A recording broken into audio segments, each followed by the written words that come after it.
प्रदेश news देख रहे हैं आप। मैं हूं आपके साथ राखी और हमारी खास पेशकश प्रोत्साहन पैकेज से मिलेगी प्रोग्रेस में आप सभी का स्वागत है। नीति आयोग के उपाध्यक्ष राजीव कुमार ने कहा है कि कोविड की दूसरी लहर के बीच देश को उपभोक्ता और निवेशक धारणा को लेकर अधिक अनिश्चितता के लिए तैयार रहना चाहिए। कुमार ने कहा कि इस स्थिति से निपटने के लिए सरकार जरूरत होने पर राजकोषीय उपाय करेगी। कुमार ने इस बात को स्वीकार किया कि संक्रमण के मामले बढ़ने की वजह से मौजूदा स्थिति पूर्व की तुलना में अधिक कठिन हो गई है। हालांकि उन्होंने उम्मीद जताई कि 31 मार्च 2022 को समाप्त होने वाले वित्तीय वर्ष में देश की अर्थव्यवस्था 11% की दर से बढ़ेगी। देश में कोविड-19 के मामले तेजी से बढ़ रहे हैं, साथ ही संक्रमण से मौतों का आंकड़ा भी ऊपर जा रहा है। इस वजह से कई राज्य सरकारों ने लोगों की आवाजाही पर अंकुश लगाया है। कुमार ने कहा कि भारत इस महामारी को हराने के करीब था, लेकिन ब्रिटेन और अन्य देशों से वायरस के नए प्रकार की वजह से स्थिति अब काफी मुश्किल हो गई है। हालांकि केंद्र सरकार ने 2020 में महामारी से प्रभावित अर्थव्यवस्था को उबारने के लिए आत्मनिर्भर भारत पैकेज की घोषणा की थी। कुल मिलाकर यह पैकेज 27 लाख करोड़ रुपए का बताया गया था, जो राष्ट्रीय सकल घरेलू उत्पाद जीडीपी का 13% से अधिक है। कुल मिलाकर यदि बात की जाए तो एक बात तो है कि सरकार ला सकती है एक और राहत पैकेज। जिस तरीके से 2020 की महामारी में भी कोरोना था, तब भी हमने देखा था कि आखिरकार किस तरीके से वो आंकड़े बढ़े थे। तब ये बात हुई थी राहत पैकेज की और आत्मनिर्भर राहत पैकेज की बात की गई थी, दिया भी गया था। और इस बार नीति आयोग ने संकेत दिए हैं कि यदि हालात और ज्यादा बिगड़ते हैं तो कुछ कदम उठाए जाएंगे। इन सब के बीच एक बात और आपको बता दें कि लगातार यह भी कहा गया है कि निवेश के मामले में अधिक अनिश्चितता के लिए तैयार रहने की जरूरत है। देश को उपभोक्ता और निवेश के मामले में बहुत ज्यादा तैयारी रखने की जरूरत है। सबसे महत्वपूर्ण बात एक ये भी है कि आयोग ने यह भी कहा है कि जरूरत पड़ने पर सरकार राजकोषीय उपायों के साथ हालात का सामना करेगी। यानी कुल मिलाकर यदि देखा जाए तो 20 लाख करोड़ रुपए के भारी भरकम राहत का पैकेज का ऐलान पिछली बार किया गया था और अब की जो आंकड़े कह रहे हैं, अब की जो बातें हैं, वो ये साफ तौर पर दर्शा रही हैं कि यदि और स्थितियां खराब होती हैं तो कुछ और किया जा सकता है। चर्चा को आगे बढ़ाएंगे। कई सारे मेहमान हमारे साथ जुड़े हैं। सबसे पहले आपका परिचय करा देते हैं। कांग्रेस का पक्ष रखने के लिए भूपेंद्र गुप्ता जी हमारे साथ जुड़े हैं। भूपेंद्र गुप्ता जी, बहुत स्वागत चर्चा में शामिल होने के लिए। बीजेपी प्रवक्ता राजपाल सिंह सिसोदिया हमारे साथ जुड़े हैं। राजपाल जी, आपका भी बहुत स्वागत है। और आपको बता दें कि आपसे कुछ देर में हमारे साथ आर्थिक विशेषज्ञ दीपक भसीन जी भी जुड़ेंगे, उनका भी हम स्वागत करते हैं। चर्चा की शुरुआत सबसे पहले भूपेंद्र गुप्ता जी आपसे करना चाहती हूँ। नीति आयोग ने ये जो संकेत दिया है कि पिछली बार 2020 में भी कोरोना था, ये महामारी थी, तब भी कुछ राहत पैकेज की बात की गई थी, राहत पैकेज दिया गया था, लेकिन इस बार जो भयावह स्थिति हम देख रहे हैं, क्योंकि इस बार की जो दूसरी लहर है वो बहुत घातक है और पूरे देश क्या पूरी दुनिया में जो हम देख रहे हैं, तो उम्मीद सरकार से की जा रही है कि कुछ बड़ा राहत पैकेज मिल सकता है। आपको क्या लगता है वो राहत पैकेज मिलेगा और किन चीजों का समावेश उसमें किया जा सकता है? ये नीति आयोग नाम की जो संस्था है, ये देश की सबसे दुर्भाग्यशाली संस्था है, जिस अनुत्पादक संस्था है, जिसने कोई योगदान पिछले 7 साल में इस देश में नहीं किया है। ये कोई मार्गदर्शन देने की स्थिति में नहीं है देश को, और जिस तरह की वो बातें कर रहे हैं उसमें वो चेतावनी ज्यादा दे रहे हैं कि बुरा वक्त आ रहा है और जो है अर्थव्यवस्था और डिप कर सकती है और फिस्कल डेफिसिट और बढ़ सकता है। उसको मैनेजमेंट करने की खबर वो धीरे से दे रहे हैं और साथ में एक शहद की बूंद टपका रहे हैं कि साहब संभव है कि कोई पैकेज दिया जाए। 20 लाख करोड़ रुपए का पैकेज भारत को बताया गया था। भारत का एक आदमी बताइए जिसको ये महसूस हुआ हो कि उसकी जेब में अठन्नी पहुंची, उसकी जेब में 5 पैसे भी पहुंचे। तो ये 20 लाख करोड़ का पैकेज किसको दिया? आसमान को दिया, सेठों को दिया, पूंजीपतियों को दिया, किसको दिया? किसान मर रहा, व्यापारी मर रहा, मजदूर मर रहा, सारे जो है नौकरी पेशा आदमी मर रहा। किसको दिया ये पैकेज 20 लाख करोड़ का? और ये नया जो है, नया शगुफा जो है, ये किसके लिए छोड़ा जा रहा है? जान बचेगी तब तो राहत आप महसूस करेंगे। आज जान के लाले पड़े हुए हैं देश के कि आदमी को ये नहीं मालूम है कि कल हम बच भी पाएंगे कि नहीं बच पाएंगे। उसको ये राहत की गाजर लटका के क्या कहना चाह रहा है देश का शासन व्यवस्था? किसको दोगे राहत आप जब लोग ऊपर चले जाएंगे?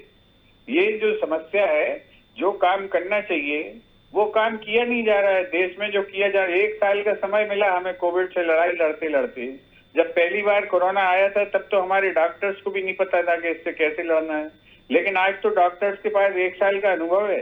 उन्हें मालूम है कि कैसे इस बीमारी को मैनेज करना है। उन्होंने जो है साल भर संघर्ष किया है। उस अनुभव का लाभ उठाने की बजाय सरकार आज भी केवल खुनखुने बजा रही है और मूर्ख बनाने की कोशिश कर रही है देश को। ये जो है ये बहुत दुर्भाग्यपूर्ण है। और ये ऐसे ही जो है जो चीजें सीधे नहीं कहना चाहती हैं सरकारें, वो ऐसी संस्थाओं के माध्यम से कहलवाई जाती हैं। नीति आयोग को तो खुद अब श्वेत पत्र निकाल के बताना चाहिए कि उनका क्या योगदान है 2014 के बाद से इस देश की जो है अर्थव्यवस्था के उतार चढ़ाव में। आज देश बर्बाद हो रहा है और नीति आयोग बना फिर रहा है। क्या योगदान है इनका? और इनकी सलाहों का कोई औचित्य नहीं है। कोई उत्पादक औचित्य अगर वो सिद्ध करें अपना तो बताएं देश को। ठीक। तो देश का नवनिर्माण हुआ है जिस योजना आयोग के माध्यम से। आज ये बताएं कि उस योजना आयोग के समतुल्य इन्होंने क्या किया है और क्यों योजना आयोग खराब था और नीति आयोग क्यों अच्छा है। क्या राय दी? ना ये आरबीआई को बचा पाए, ना ये अर्थव्यवस्था को बचा पाए, ना ये नीतियों को बचा पाए, ना ये जो है उस कानून को बचा पाए जिसके तहत जो है सरकारें उधार लेती हैं। हर सरकार आज कर्ज से दबी हुई और मर रही है। इनने करा क्या इस देश के लिए? इस बात का सवाल बड़ा सवाल है। और ये जो झूठी उसके आधार पर इस देश में कोई परिवर्तन और बदलाव की संभावना नहीं है। आप देखें कि शासन व्यवस्था कैसी है कि सवेरे जो है 10 बजे भाषण दिया जाता है कि साहब बड़ी भीड़ है वहां पर कुंभ में, इसलिए जो है मैं निवेदन करता हूं कि कुंभ खत्म कर दो साधुओं से। इस भीड़ से जो है देश बर्बाद हो जाएगा। और 2 घंटे बाद कलकत्ते में भाषण देते हैं कि हाँ इतनी अपार जनसमूह, जिस तरफ देखो उस तरफ आदमी नजर आ रहे हैं, मुझे इतना समर्थन देश दे रहा है। ये कौन से मुखौटे हैं भाई? इन मुखौटों से क्या देश चलना है? सुबह आप उस भीड़ को गाली दे रहे हैं और शाम को उस भीड़ के लिए कसीदे पढ़ रहे हैं। ये भारत का नया भारत है और इस नए भारत में जो भी घट जाए भगवान मालिक है, उसी की इंतजार कीजिए। ठीक है, चलिए मैं वापस आती हूँ भूपेंद्र जी आपके पास। इस वक्त पूरी चर्चा में हमारे साथ आर्थिक विशेषज्ञ दीपक भसीन जी भी जुड़ गए हैं। दीपक जी बहुत स्वागत चर्चा में शामिल होने के लिए। अगला सवाल मैं राजपाल सिसोदिया जी आपसे लेना चाहती हूँ, क्योंकि जितनी बातें यहाँ पर की जा रही हैं, बात आर्थिक पैकेज की हो रही है। आर्थिक पैकेज के साथ राहत पैकेज कहना मुझे लगता है ज्यादा अच्छा होगा।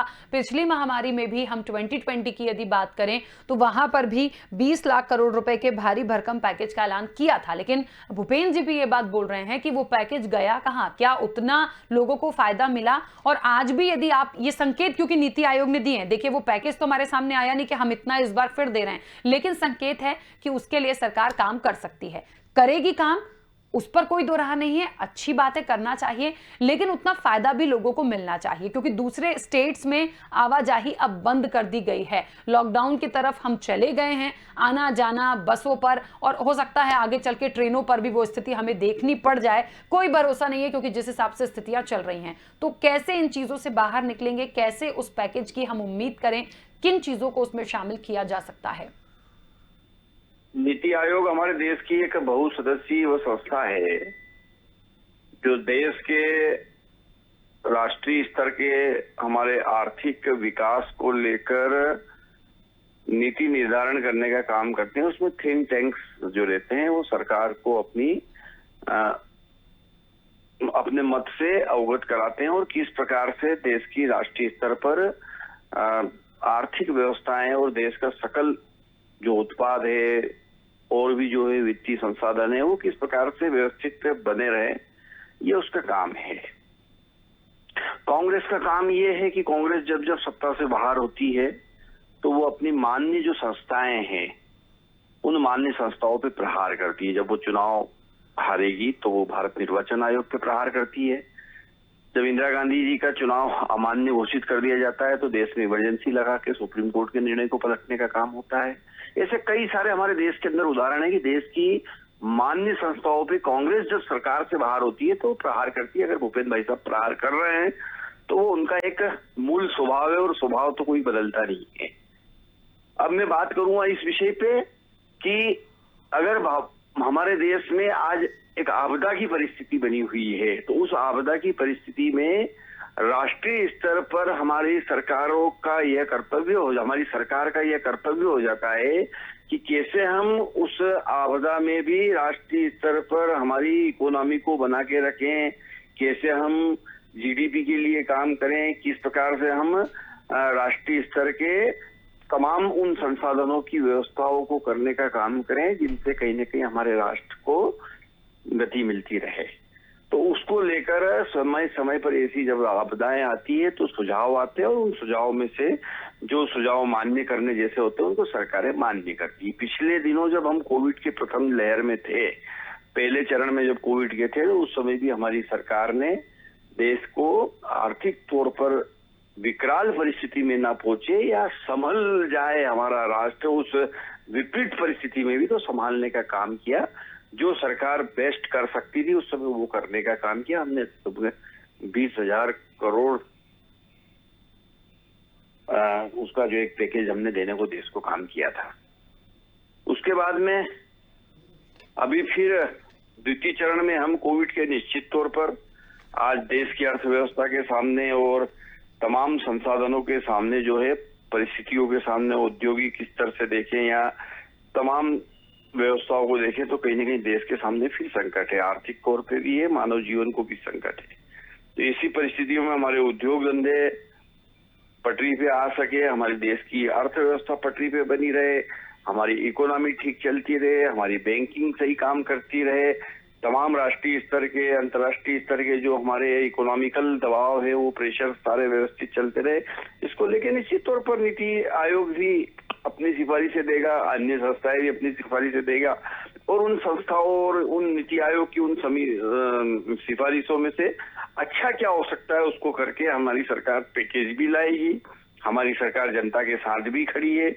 अभी स्वास्थ्य को लेके भी कई सारे पैकेज हमारे केंद्र सरकार और राज्य सरकारों से चल रहे हैं, जारी है। तो मैं ऐसा मानता हूं कि ये ऐसी एक परिस्थिति है, आपदा की परिस्थिति है, विपदा की परिस्थिति है। इसमें आपदा में हमारे तमाम जो सेटल कानून वगैरह है उनमें भी थोड़ा बहुत लचीलापन लाकर कहीं न कहीं आपदा को कैसे हम निपटते हुए हमारा प्रबंधन व्यवस्थित चलता रहे उस ओर काम कर सके, उस बाबत नीति आयोग ने अपनी सिफारिशें देने का मन बनाया होगा। और वो सिफारिशें जब आएगी तो निश्चित तौर पे हम सब देखेंगे कि देश के प्रधानमंत्री जी देश के लिए, जनता के लिए, देश की इकोनॉमी के लिए, देश के राष्ट्रीय गौरव के लिए कुछ न कुछ अच्छे पैकेजेस भी लाने का काम करेंगे। और जो सरकार की नीति और नीयत जो है वो ईमानदारी से, संवेदनशीलता के साथ में इस बात के लिए प्रयासरत है कि कैसे हमारा भारतवर्ष आत्मनिर्भर बना रहे, कैसे हम इस आपदा की परिस्थिति में वापस आती हूँ राजपाल जी। दीपक भसीन जी जुड़े हैं। दीपक जी, सबसे बड़ी बात यह है कि एक और राहत पैकेज की बात हो रही है। सवाल महत्वपूर्ण ये है कि पिछली बार भी ये महामारी थी, इस बार भी ये महामारी है, लेकिन पिछले बार से अभी इस वक्त का कंपैरिजन करें तो इस बार स्थितियां ये दूसरी लहर में बहुत ज्यादा भयावह हैं। सबसे बड़ी बात यह है कि पिछली बार 20 लाख करोड़ रुपए के राहत पैकेज का ऐलान हुआ था और इस बार ये संकेत है कि एक बार फिर से वो राहत पैकेज सरकार दे सकती है। कितना फायदा होगा लोगों को, स्टेट्स को, और जो पिछली बार हुआ, जिस राशि की पिछली बार की बात हो रही है, उसका कितना फायदा लोगों तक पहुंचा? रखी इस बात को ना हम स्पष्ट यूं समझें। मैं अपने पैनलिस्ट मित्रों को बहुत ध्यान से सुन रहा था। आशा, निराशा, अच्छी नीयत, बदनीयत, इसके बारे में कुछ चर्चा हुई। ये स्वाभाविक है, संकट के समय में ये चीजें मस्तिष्क में आती। आर्थिक पैकेज के बारे में मुझे एक बात ये कहनी है कि आर्थिक पैकेज जो है वो असाधारण परिस्थितियों में लिया गया एक आर्थिक मजबूरी से भरा कदम होता है, क्योंकि जितने भी एलोकेशंस हैं वो सारे के सारे आप बजट में कर चुके हैं, नॉन प्लान में कर चुके हैं। पिछली बार के बजट में हमने स्वास्थ्य पे बहुत बड़ा एक हिस्सा छोड़ा है, और अभी जो नीति आयोग कह रहा है कि एक नए पैकेज की संभावना बन रही है, स्पष्टता बन रही है। हमारी स्थितियां जो है वो इसकी मांग करती हैं कि एक नया पैकेज लाया जाए। लेकिन मैं एक बात दर्शकों को ये बताना चाहूंगा कि पैकेज का अर्थ होता है कुछ अलग से दी गई मदद, अलग से कोई दी गई सहूलियत। इन सारे पैकेजेस था हाथ कंगन को आरसी क्या वाली बात है। मेरे पैनलिस्ट मित्र कह रहे थे कि 20 लाख करोड़ का जो पैकेज था उसका लाभ कहां तक हुआ है। ये एक बहुत बड़ा बुनियादी प्रश्न है जिसका जवाब हर व्यक्ति को देना है। मैं 3 पैकेज मोटे मोटे आपको बताता हूं जो हम फ्लोट कर चुके हैं। एक बार आपको याद हो जब ऑटो सेक्टर में बड़ी मंदी आ गई थी, ऑटो सेक्टर का दबाव था, उनको हम लोगों ने एक पैकेज दे दिया। अब मैं इन सारे पैकेजेस को, ये 20 लाख करोड़ के पैकेज के बारे में मैं थोड़े से समय के बाद आपसे बात करूंगा, लेकिन मैं ये कहना चाहता हूं कि इन पैकेजेस से जो असाधारण परिस्थितियों में हमने दोनों हाथ हो लीजिए यही सयानो काम वाली रकम है नहीं, क्योंकि बजट डेफिसिट हमारा ऑलरेडी इतना ज्यादा है कि अगर मैं नोट छाप के बांटना शुरू कर देता हूं तो मेरी इकोनॉमी इतनी बड़ी नहीं है। विश्व में जो रेटिंग एजेंसीज हैं वो अलार्म बजाना शुरू कर देंगी, हमारी मुद्रा की कीमत गिरेगी। उलझन बहुत बड़ी है। मैं सिर्फ 2 बातें ये कहना चाहता हूं कि पहले हमने जो जितने भी पैकेज दिए हैं उनमें क्या सुधार हो सकते थे जो अभी हमें करने हैं। ये 20 लाख करोड़ का पैकेज जो था ये आत्मनिर्भर गरीब कल्याण के नाम पर शुरू किया गया था। कुछ बिंदु जो थे वो आंख में किरकिरी जैसे लगते थे कि भाई 200 करोड़ के जो ग्लोबल प्रोजेक्ट हैं उसमें सेमी पार्टिसिपेट कर लेगा। मेरे को ये देखना है राखी कि मैंने हथौड़ा वहां मारना है जहां पर कील को सबसे ज्यादा दबाना है। आज की तारीख में स्थिति यह है कि स्वास्थ्य मंत्रालय अपना काम कर रहा है, सरकारें अपना काम कर रही हैं। ईश्वर करेगा हम इस संकट से उबर जाएं।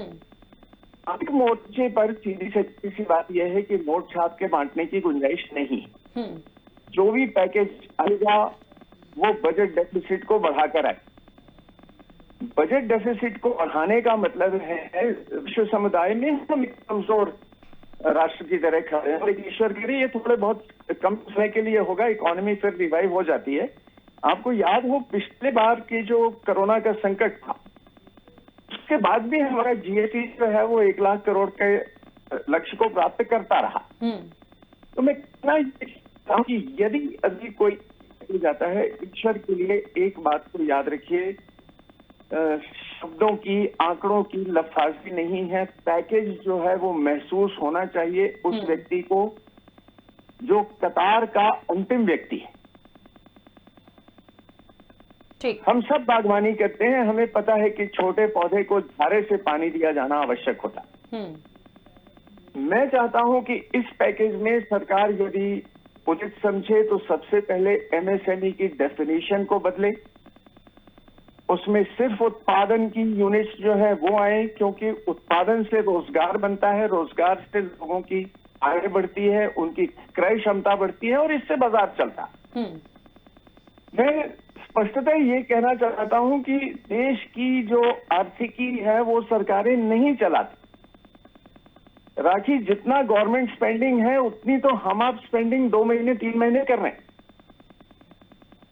सरकार के सारे प्लान जो है वो बहुत वेलफेयर के हों, ये बहुत आवश्यक नहीं है। दीर्घकालिक हो सकते हैं, ये भी आवश्यक है। लेकिन अभी आने वाले पैकेज में मेरी आशा सरकार से है कि छोटे उद्योग, लघु उद्योग, इन पर हमें ध्यान देना है। उनको उनकी जड़ तक उनके बिजली के बिल को माफ करिए, उनके टैक्सेस को माफ करिए, उनको टेक्नोलॉजी अपग्रेडेशन के लिए कुछ दीजिए। बाकी के जो कार्यक्रम हम कर चुके हैं ना कि रिमिशन ले लो, मॉरिटोरियम ले लो, तो उन नताइज जो है वो हमको दिखते नहीं है। ऑटो पैकेज की तरफ मैं वापस जाता। ठीक, चलिए नौकरी ठीक है। दीपक जी वापस आ रही हूँ, बीच में रोक रही हूँ, वापस आती हूँ आपके पास। भूपेन गुप्ता जी, एक बात है, जितनी बातें हम यहाँ पर कर रहे हैं या चर्चा हो रही है, मकसद एक है कि यदि इसके लिए सोचा जा रहा है या सरकार सोचेगी, जो संकेत दिए गए हैं वो अच्छे हैं। लेकिन सवाल सबसे बड़ा यही होता है कि आपने आवाजाही पर प्रतिबंध लगा दिया है। आप जो भी पैकेज लाएंगे उसका फायदा तमाम स्टेट्स को मिलेगा, सिर्फ एक जगह की बात है नहीं। आपका मतलब क्या है? आपसे आपका मतलब क्या है? क्या जनता ने खुद ही लगा लिया है या सरकार ने लगाया?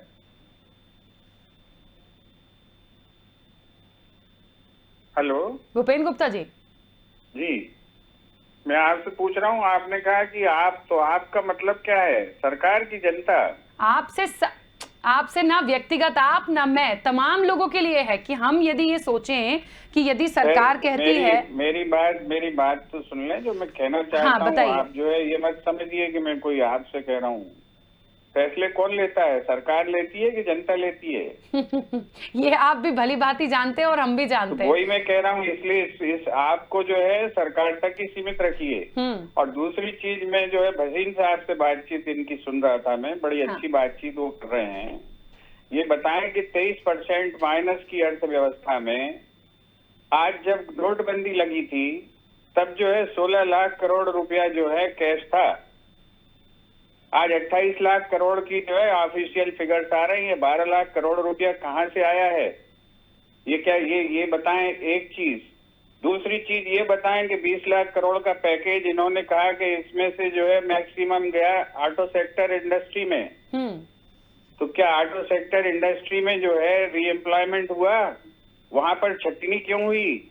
क्या लोगों को वापस जो है सर्विस सेक्टर में इसका सपोर्ट मिला? तो आपने किसको दिया ये पैसा?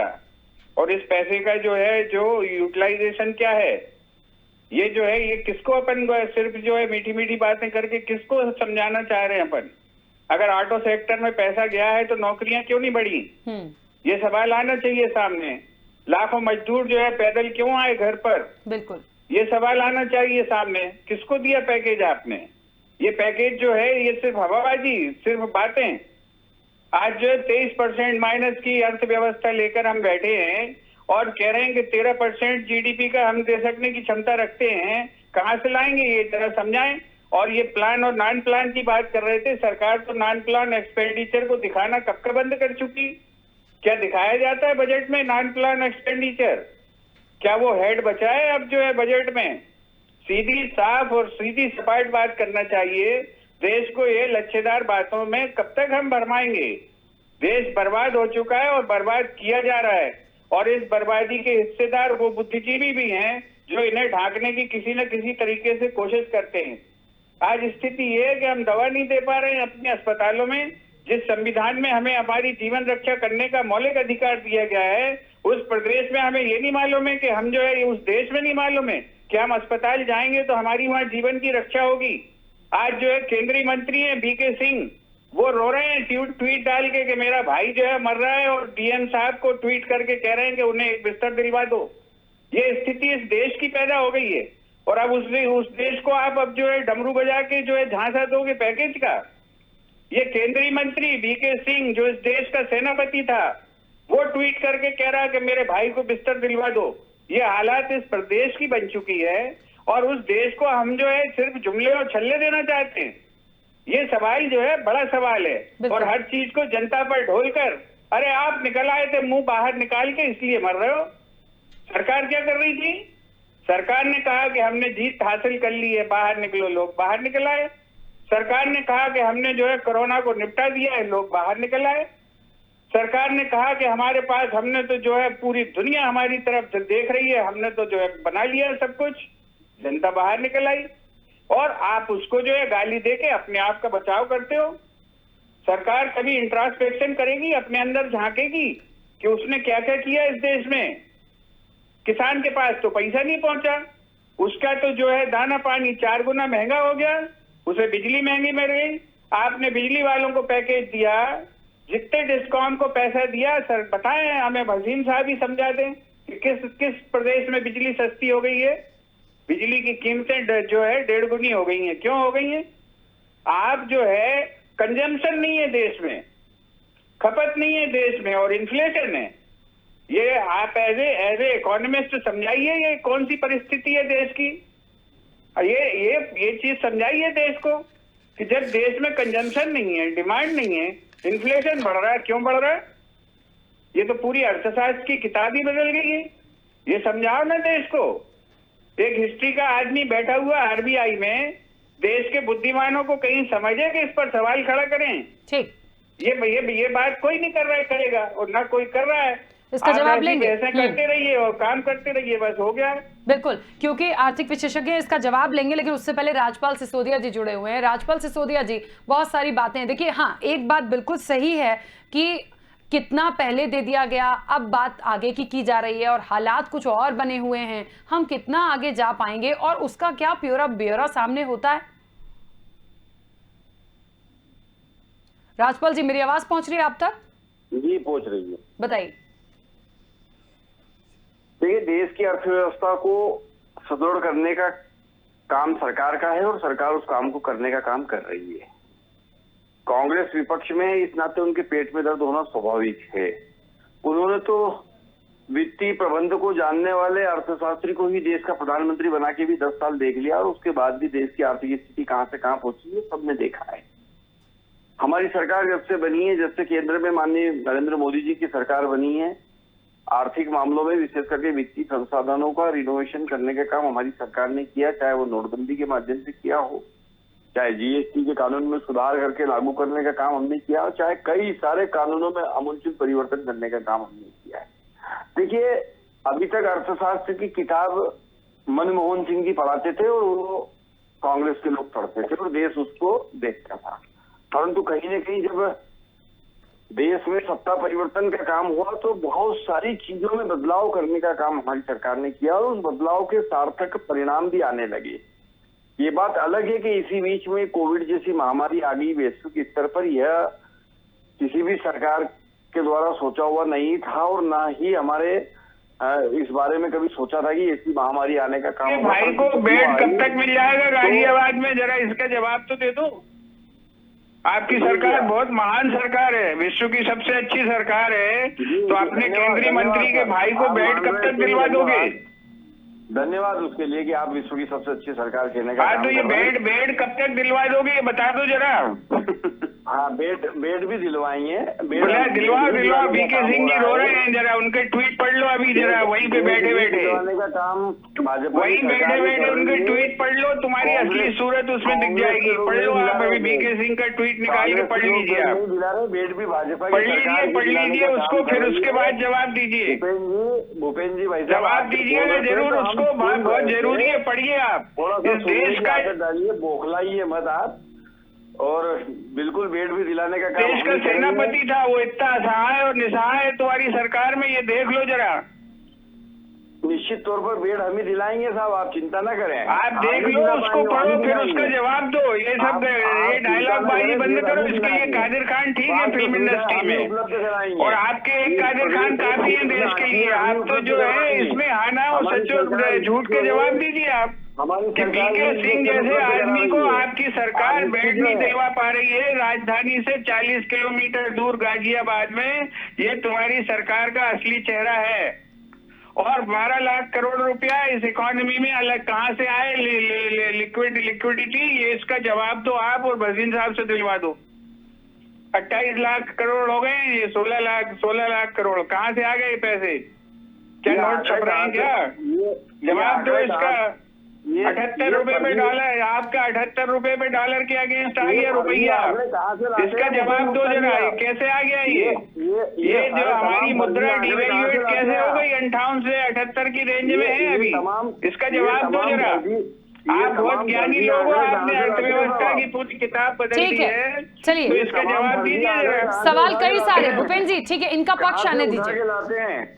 भूपेन्द्र जी, ये तमाम फर्जी आंकड़े कहाँ से उठा के? अरे भाई, फर्जी आंकड़े अभी वहीं बैठे बैठे गूगल कर लो भाई, वहीं बैठे बैठे गूगल कर लो। एक भी गलत निकल जाए तो मुझे अब भी जो है पुलिस से अरेस्ट करा देना। शर्म नहीं आती आपको झूठ बोलते हुए? अभी करो, देखो, वहीं गूगल करके देख लो, आपको वहीं पता चल जाएगा। इसमें कोई बड़ी भारी देखिए, प्लीज एक एक करके बोलिए, एक एक करके बोलिए। देश की बात हो रही है, प्लीज, महामारी पे बात कर रहे हैं, प्लीज इससे लड़िए नहीं, एक एक करके बोलिए। बहुत सारे सवाल भूपेन्द्र गुप्ता जी के, राजपाल सिसोदिया जी, चलिए अपनी बात पूरी कीजिए। देखिए, भूपेन्द्र गुप्ता जी जो है आपदा में भी जो है राजनीतिक रोटी सेकने का काम कर रहे हैं। मानवता ये आप संकट उनसे में- बोलिए जिनकी 70 लाशें जल रही है मरघट में, जगह नहीं है। ये उन लोगों को जाके बोलो, आप हिम्मत करो जरा।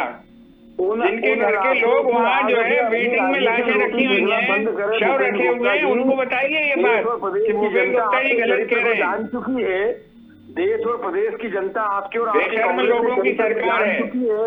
उन लाशों के ऊपर राजनीति करना बंद करे। उन लाशों के ऊपर तुम्हें आंसू नहीं आ रहे? तुम्हारी आंख में भाई, तुम्हारी आंख में आंसू क्यों नहीं आ रहे उन लाशों को देख के? गुमराह करना तुम्हारी आंख में आंसू क्यों नहीं आ रहे उन लाशों को देख के? ये सवाल है। उनका मनोबल तोड़ने का काम आप भी मनुष्य हो, आपके आंसू क्यों नहीं गिर रहे हैं? ये तो समझाओ। कोरोना वॉरियर्स, आप मनुष्य हो कि नहीं हो? स्टाफ के लोग रात दिन सेवाएं आंसू क्यों नहीं देकर है? ये मानवता बताओ जरा। की सेवा करने का काम कर आपकी रहे आंख हैं। में उन लाशों को देखकर आंसू क्यों नहीं मेरे भाई? तो कृपा करके आपकी आंख में आंसू क्यों नहीं है उन लाशों को देखकर? ये तो बताइए मेरे भाई। आपसे गुजारिश है, यह भी एक अपराध है। ये भी बताइए आप कि आपकी आंखें सूखी क्यों है? आप अभी भी हंस कैसे लेते हैं? अभी भी आपके मंत्री कैसे हंस लेते हैं? ये तो बताइए जरा। डॉक्टर आपका जो है, आपका मुख्यमंत्री घाट लगा रहे हैं यूपी में, यहाँ पर दिलाए चलिए ठीक है भूपेंद्र गुप्ता जी, राजपाल सिसोदिया जी, ठीक है, चलिए चलिए हम पॉइंट टू पॉइंट बात करेंगे तो बहुत अच्छा होगा, जवाब लेंगे। एक बार बहुत सारे सवाल दीपक जी से भी थे यहाँ पर। क्षम्य अपराध है आपका। ठीक। आप मध्य प्रदेश सहित देश भर में झूठे आंकड़े प्रस्तुत करके हमारे रोगियों का, हमारे डॉक्टर्स का, हमारे पैरामेडिकल स्टाफ का मनोबल गिराने का काम कर रहे हैं। आंकड़े झूठे कर रहे हैं। चलिए आर्थिक विशेषज्ञ को भी सुनेंगे, उनका पक्ष आने दीजिए। मरे हुए लोगों के कर दो भाई, इन पे मुकदमे करो ना। राजनीतिक आप सारे अखबारों पे मुकदमे लगा दो, सारे चैनलों पे मुकदमे लगा दो, अगर ये सब आंकड़े झूठे हैं तो। देखिए एक सबसे बड़ी बात ये है, प्लीज प्लीज जरा सवाल सुनिए, बात को सुन लीजिए। अखबारों पे मुकदमे कर दो आप। देश की जनता, प्रदेश की जनता को गुमराह कर अरे प्रदेश की जनता को उल्लू मत बनाओ, आप तो मुकदमे कर दो जिन अखबारों ने खबरें छापी है उनके ऊपर। जैसा राजनीतिक दल जिन अखबारों ने खबरें छापी है उनके ऊपर मुकदमे लगा दीजिए आप। क्या आप जो है जनता को गाली मत दीजिए, आज महामारी में आप जनता को गाली मत दीजिए, उन अखबारों पे मुकदमे कर दीजिए जिनने खबरें छापी है। ठीक है भूपेंद्र जी और राजपाल सिसोदिया जी प्लीज चुप हो जाइए, वापस आती हूँ मैं। आर्थिक विशेषज्ञ का पक्ष आने दीजिए, उनसे भी कई सवाल पूछे गए थे कि आखिर इस अर्थव्यवस्था में क्या बदलाव हो सकता है, कितना इंप्रूवमेंट होगा, कितना फर्क पड़ेगा, क्या होना चाहिए, उनका पक्ष भी आने दीजिए। दीपक जी अपनी बात रखिएगा। राखी देखो, पक्ष विपक्ष में बहुत बातें दोनों एनालिस्ट महानुभावों ने कर ली हैं। पहली बात यह है कि मैं यहाँ सरकार के बचाव में या पक्ष विपक्ष में नहीं हूँ। मुझे सिर्फ मोदी से एक बात ये कहनी है कि असाधारण परिस्थितियों में पैकेज की अनिवार्यता जो है वो बनती, नंबर 1। नंबर 2, पुराने पैकेजेस को देखते हुए हमने नया पैकेज जो भी आ रहा है उसको ज्यादा कारगर बनाना है, उसका असर जो है वो बहुत गहराई तक हो, समाज के अंतिम व्यक्ति तक को छूने की उसमें क्षमता हो। ऐसा पैकेज अगर आता है तो वो स्वागत है।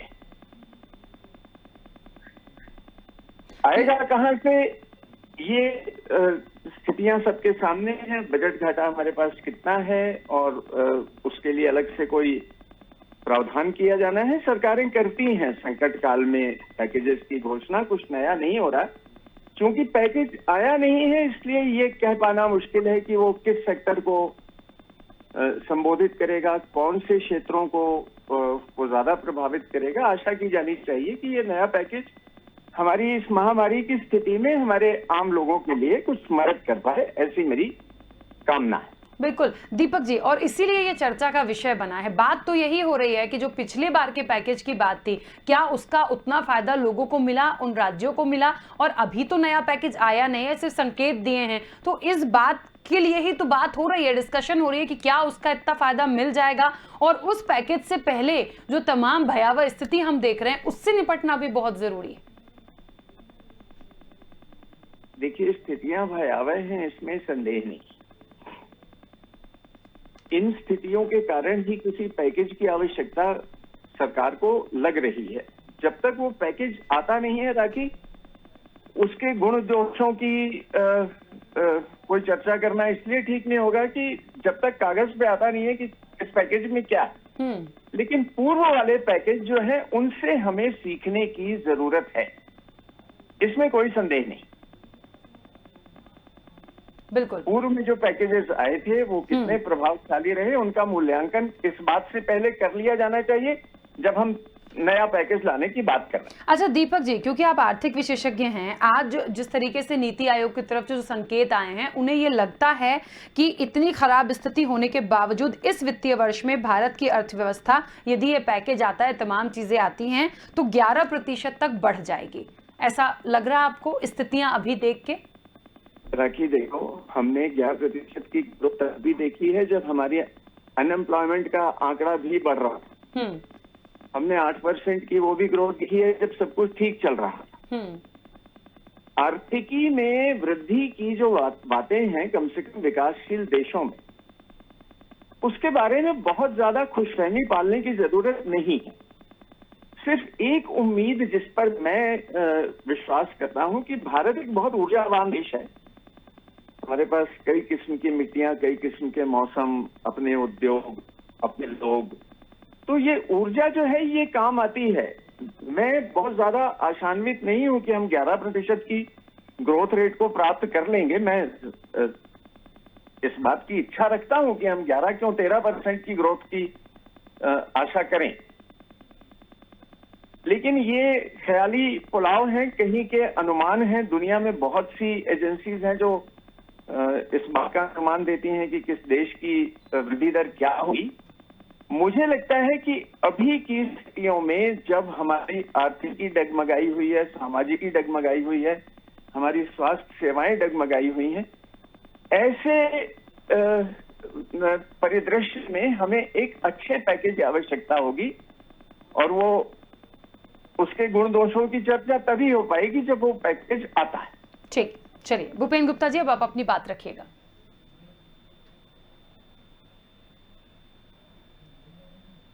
भूपेन गुप्ता जी, मेरी आवाज पहुंच रही है?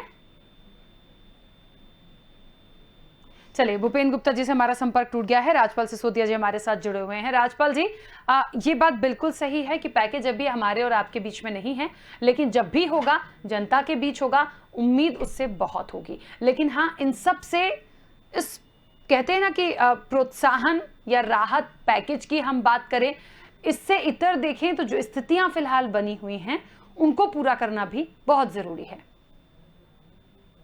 सरकार के सामने प्राथमिकता जो है अभी आज के समय में मानव जीवन को बचाने की प्राथमिकता है, स्वास्थ्य सेवाएं बेहतर करने की प्राथमिकता है, और उसी काम में सरकार ने पूरा फोकस कर रखा है। परंतु उसके साथ साथ में जब हम कोविड को परास्त करके जब वापस से सामान्य जनजीवन हो, तब अर्थव्यवस्था पटरी पर मिले, इस हेतु पैकेज की आवश्यकता अगर पड़ेगी तो हमारी केंद्र की सरकार पैकेजेस भी देने का काम करेगी, सभी वर्ग उससे लाभान्वित हो। और विशेष करके जैसा कि अभी बात सामने आई है कि हमारे जो समाज में अंतिम पंक्ति में बैठा हुआ व्यक्ति है, उस तक वह पैकेज के माध्यम से राहत पहुंचे। निश्चित मानिए यह सरकार पंडित दीनदयाल उपाध्याय जी के बताए हुए अंत्योदय के स्वप्न को साकार करने के लिए ही सरकार है। सरकार साधन मात्र है।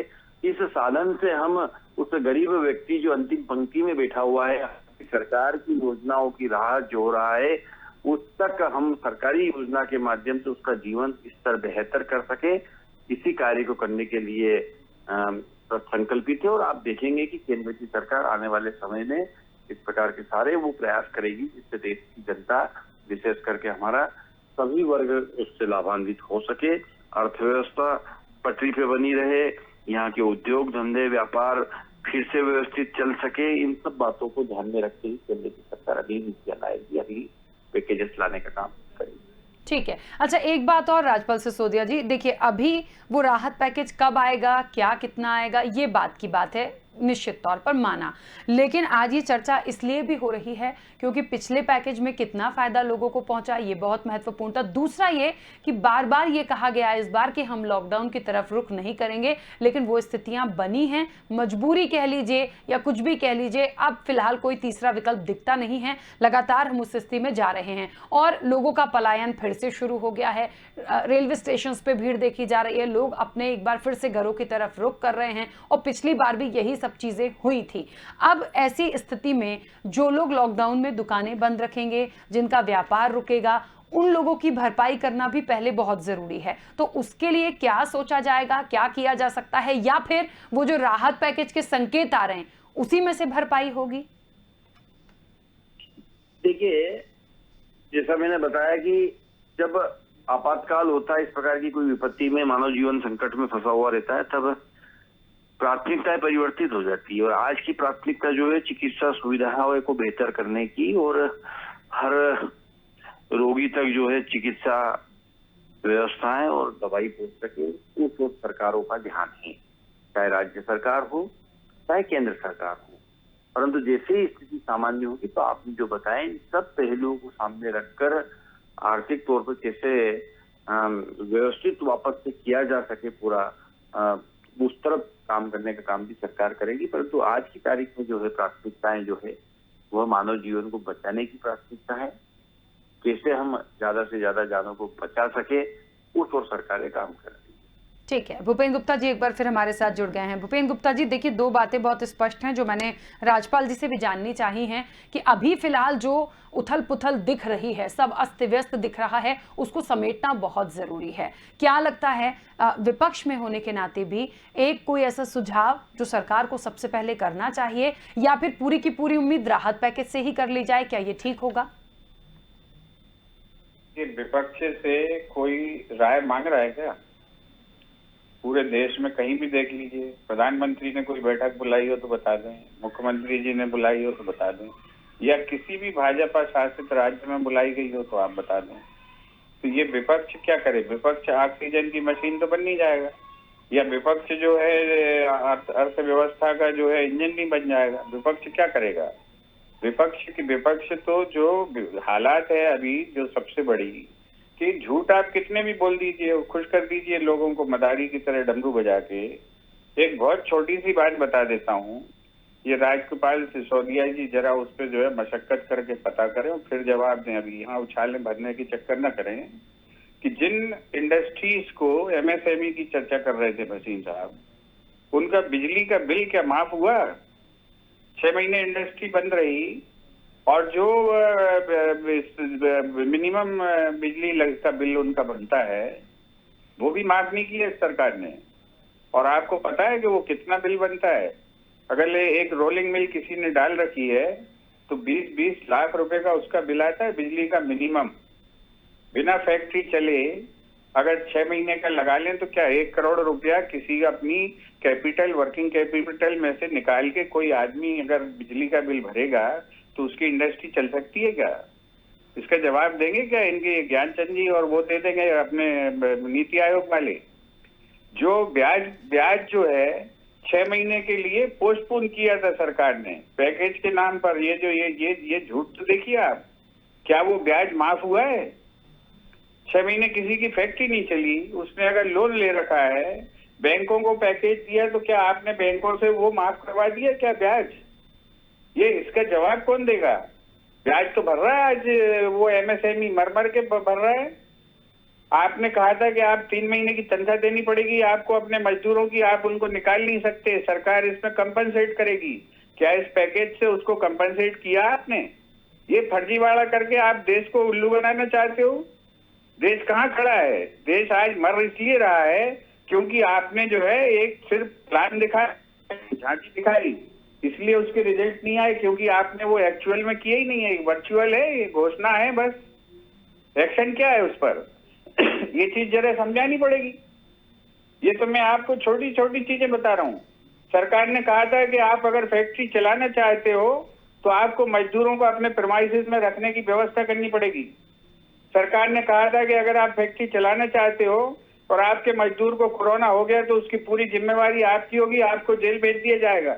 क्या इस परिस्थिति में देश में अर्थव्यवस्था खड़ी हो सकती है? ये सरकार के फैसले हैं, मोदी जी के फैसले हैं। इनको तो पता भी नहीं होगा, इनको इन फैसलों से देश खड़ा हो सकता है क्या? बातें बड़ी बड़ी कर लो आप, खूब बड़े मंत्र दे दो और नया मंत्र रोज एक पढ़ पढ़ के देश को बेवकूफ बनाते रहो।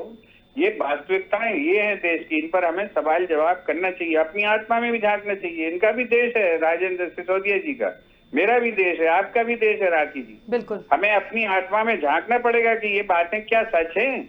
जो आपने कहा, आप किसी भी पूंजीपति को कल जो है किसी छोटे एमएसएमई को फोन लगा के पूछ लीजिए कि उसने बिजली का बिल भरा कि नहीं भरा।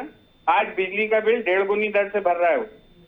उससे पूछ लीजिए कि उससे ब्याज वसूला बैंक ने कि नहीं वसूला, वो बता देगा कि आपको वसूला। किसी को भी लगा करिए, आपने देश को केवल जो है एक झांसा दिया, उस झटके में आदमी बेचारा थोड़े और 10 कदम चल गया और उसके बाद गिर पड़ा। ये देश के साथ हुआ है। एक इंडस्ट्री नहीं ऐसी, सब लोग रो रहे हैं। आप जो है स्टील इंडस्ट्री, रोलिंग मिल्स, जहां पर भी बिजली जो है एक रॉ मटेरियल है, आप जो है HEG, इनसे पूछो तो जाके कैसे खून के आंसू रो रहे हैं वो लोग। बिजली में निपट गए, उनकी पूरी वर्किंग कैपिटल कंज्यूम हो गई। ये हाल देश का है। आप झांकी दिखाते रहो, बस अलग अलग आदमियों से भाषण दिलवा दो। कभी जो है आयोग से दे उल्लू बनाओ लोगों को, नए नए मदारी खड़े कर दीजिए आप। ये परिस्थिति है। इस परिस्थिति से निकलने के लिए ऐसे नहीं निकला जाता है कि साहब क्यों रे, सहयोग करेगा कि नहीं, ऐसे निकलना चाहती है सरकार। ये सरकार का एटीट्यूड है, ये सरकार की सोच है। दीदी ओ दीदी, ये ऐसे देश को बचाएंगे। अब इस व्यवस्था से आप सोचती हैं कि देश बच जाएगा, तो आपकी बहुत मुबारक हो। मैं भी खुश होऊंगा कि देश बच गया। आपको भी बधाई हो, इनको भी, सिसोदिया जी को भी बधाई हो, भसीन साहब को भी बधाई हो। नहीं तो सच बोलने की हिम्मत सबको करनी पड़ेगी, आपको भी, मुझे भी, सिसोदिया जी को भी और भसीन साहब को भी। बिल्कुल ठीक है। देखिए, जो हालात देश में बने हुए हैं और बात बिल्कुल साफ है, इसमें कोई दो राह नहीं है। बीच में तो ये भी बात हुई थी कि जितनी भी कंपनियां हैं वो ये तक कह रही हैं कि हमारे जो मजदूर हैं, हमारे जो कर्मचारी हैं वो कहीं भी ना जाएं, हम उनकी तमाम व्यवस्था करेंगे, खाने पीने की व्यवस्था करेंगे। लेकिन फिर भी पलायन हो रहा है। डर है। देखिए, डर इसलिए है क्योंकि पिछली बार जो देख चुके हैं वो दोहराना नहीं चाहते हैं। पिछली बार भी लोग भूख से मरे, प्यास से मरे, कुछ पैदल चलते चलते मर गए। और इस बार वो स्थितियां हैं कि लोग पहले से चले जाना चाहते हैं, क्योंकि कहा तो यही जा रहा था ना कि लॉकडाउन नहीं होगा। आखिर हम उसी दिशा में हैं। तमाम जगह की खबरें उठा लीजिए, कोरोना कहां नहीं है, सब जगह है। और ये से निपटना बहुत बड़ी चुनौती भी है। इन सब के साथ यदि राहत पैकेज की बात होती है तो फिर उस राहत पैकेज से सिर्फ आस लगा के तब तक नहीं बैठा जा सकता जब तक वो सामने ना हो, जब तक ये क्लियर ना हो कि किसको मिलेगा, किसको नहीं मिलेगा, कितना फायदा मिलेगा। वाकई में बहुत गंभीर विषय है और बहुत ज्यादा गंभीरता से सोचा जाना चाहिए। दीपक भसीन जी, क्या लगता है इस वक्त सबसे पहले अब क्या करने की जरूरत है? ये आपने भी कहा कि अभी पैकेज नहीं आया है, इसलिए उसके गुण क्या होंगे, अच्छाई क्या होगी, दोष क्या होगा, हम चर्चा नहीं कर सकते। लेकिन फिर भी इस वक्त क्या करने की जरूरत है? क्या राहत पैकेज होगा तभी अर्थव्यवस्था आगे बढ़ेगी, तभी लोगों को लाभ होगा, या फिर जो स्थितियां अभी चल रही हैं पहले उससे निपटें, स्वास्थ्य की दृष्टि से निपटें, फिर ये दूसरी चीजें हैं कि जो लॉकडाउन में जिन लोगों का नुकसान हो रहा है उसकी भरपाई कैसे हो? देखिए, लॉकडाउन में जो नुकसान हो रहा है उसकी भरपाई के लिए पैकेज लाया जा सकता है। उसके लिए एक बहुत स्पष्ट और ईमानदार सी सोच की आवश्यकता होगी। मैं एक बात जोड़ना चाहूंगा राखी कि इस बार की परिस्थितियां ज्यादा गंभीर हैं। में चला गया तो स्थितियां जो हैं वो असाधारण हैं और वो निश्चित रूप से एक असाधारण पैकेज की मांग करती हैं। और उस पैकेज में ये गुण होना चाहिए कि वो कतार के आखिरी व्यक्ति को, वो एक कहावत है कि न्याय होना चाहिए, न्याय होता हुआ दिखना भी चाहिए। तो पैकेज जो है वो होना चाहिए और पैकेज ऐसा होना चाहिए कि वो पैकेज जैसा कारगर हो, अंतिम व्यक्ति तक पहुंचे। मुझे लगता है कि स्वास्थ्य सेवाओं के लिए अलग से पैकेज जो है वो सरकार सोच सकती है। नंबर 1, इन कठिन परिस्थितियों में जो परिस्थितियां बनी हैं, जो हमारे उत्पादन के केंद्रों को, MSME को, छोटे कामगारों को सबसे ज्यादा प्रभावित कर रही है, उनको केंद्र में रख के इस पैकेज को डिजाइन किया जाना चाहिए जो नीति आयोग कह रहा है कि इसकी आवश्यकता है। बिल्कुल ठीक। चलिए, एक बात तो है कि बहुत ज्यादा गंभीरता से सोचने का विषय है और सोचा जाना चाहिए। दूसरी सबसे बड़ी बात यह भी है कि जो पैकेज आप निर्धारित करेंगे या नहीं, ये तो सिर्फ संकेत की बात है अभी, लेकिन यदि करते हैं उन चीजों के लिए सोचिए। लेकिन उससे भी अलग हटके यदि देखा जाए तो जो स्थितियां अभी देश में बनी हैं, तमाम स्टेट्स में बनी हैं, उससे उबर के बाहर आना, निकल कर बाहर आना बहुत जरूरी है। प्रॉपर ऑक्सीजन, प्रॉपर आपके इंजेक्शन, प्रॉपर दवाइयां, उनकी सबसे ज्यादा आवश्यकता इस वक्त है इस राहत पैकेज के अलावा। तो पहले ये चीजें मिले, लोगों की जान को बचाया जाए, और उसके बाद ये जो पैकेज उन लोगों के लिए होगा जो वाकई में इस महामारी से बहुत ज्यादा गंभीर रूप से बीमार हुए हैं, और दूसरा लॉकडाउन के चलते जिन लोगों का निश्चित तौर पर व्यापार ठप होगा और जिन लोगों का हो रहा है उन्हें राहत पहुंचाई जाए। लेकिन सबसे पहले वाकई में ये जो एक हमने आज चर्चा रखी थी कि प्रोत्साहन से क्या वाकई में प्रोग्रेस मिलेगी, तो प्रोग्रेस मिलेगी तब जब हम उस चीज के लिए एक स्टेप आगे बढ़ेंगे। लेकिन पहले स्वास्थ्य की दृष्टि से जो चीजें चाहिए उसके लिए हमको एक पूरा कहना चाहिए पैकेज यदि दे सकती है सरकार तो दे, प्रॉपर चीजों को प्रोवाइड कराया जाए। बहुत जरूरी हो गया है इन तमाम चीजों को आगे लेके आना। राजपाल सिसोदिया जी भी जुड़े हुए हैं हमारे साथ, बहुत जल्दी से अंतिम प्रतिक्रिया में उनसे लूंगी। चलिए, राजपाल जी से हमारा संपर्क टूट गया है। आप दोनों मेहमानों का बहुत शुक्रिया इस चर्चा में शामिल होने के लिए, तीनों मेहमानों का। तो आपको बता दें कि लगातार चर्चा चल रही थी प्रोत्साहन से मिलेगी प्रोग्रेस। ये उम्मीद हो सकती है कि हाँ, जो प्रोत्साहन का एक पैकेज होगा या राहत का पैकेज होगा उससे प्रोग्रेस मिल सकती है, लेकिन वो तब मिलेगी जब उससे पहले हम स्वास्थ्य सुविधाओं की जिनकी ज़रूरत है, आज सबसे ज़्यादा किस चीज़ की ज़रूरत है, देखिए इस महामारी से लड़ने के लिए, हमें इसे हराने के लिए ऑक्सीजन चाहिए, दवाई चाहिए, इंजेक्शन चाहिए। इन तमाम चीज़ों के बाद हम जीतेंगे, हम स्वस्थ होंगे, हमारी जो अर्थव्यवस्था बिगड़ेगी या हमारे पास आर्थिक रूप से जो संकट आएगा उसके लिए जो राहत पैकेज आएगा वो कहीं ना कहीं मदद कर जाएगा, और जिस ग्रोथ की हम बात कर रहे हैं वो ग्रोथ हमें मिलेगी। लेकिन सबसे पहले इन तमाम चीज़ों पर बहुत गंभीरता से सोचने की आवश्यकता है। चलिए, क्या होगा पल पल की अपडेट आप तक पहुंचाते रहेंगे, और उम्मीद भी है कि इस कोरोना से जंग जो चल रही है वो जरूर जीतेंगे, क्योंकि उम्मीद पर दुनिया कायम है, तो उम्मीद करना बहुत जरूरी है। इस चर्चा में इतना ही, दीजिए इजाजत, नमस्कार।